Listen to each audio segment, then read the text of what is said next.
বর্ধমান জেলার আসানসোল গত মাসে প্রায় 200 কোটি টাকার প্রতারণা চক্রের পর্দা ফাঁস করল পুলিশ।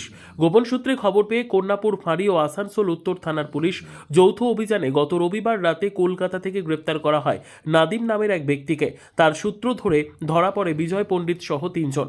ধৃতরা সাপোর্ট ইন্ডিয়া নামে একটি সংস্থা চালাতো। গরিব মানুষদের চাকরি পাইয়ে দেওয়া বা স্বনির্ভর করার নামে টাকা তুলছিল তারা। বড় হোটেলে মিটিং, মহিলাদের স্কুটি বিলি সবই ছিল প্রচারের অংশ। বহু মানুষ টাকা দিলেও ফেরত পাননি। প্রতারিতদের দেওয়া 90 থেকে 95টি চেকই বাউন্স হয়েছে বলে পুলিশ সূত্রে জানিয়েছে। এই প্রতারণা বাংলা সহ ঝাড়খণ্ড, আসাম, ওড়িশা, উত্তরাখণ্ড সহ বিভিন্ন রাজ্যে ছড়িয়েছিল। গতকাল ধৃতদের আসানসোল জেলা আদালতে তোলে আসানসোল উত্তর থানার পুলিশ। আদালত ধৃতদের 6 দিনের পুলিশ হেফাজতের নির্দেশ দেয়। আজ মঙ্গলবার দুপুর 1টায় ধৃতদের প্রথম দিনের হেফাজতে নানান জিজ্ঞাসাবাদ চালিয়ে পুলিশ বলে জানা যায় জালে ধরা পড়ে।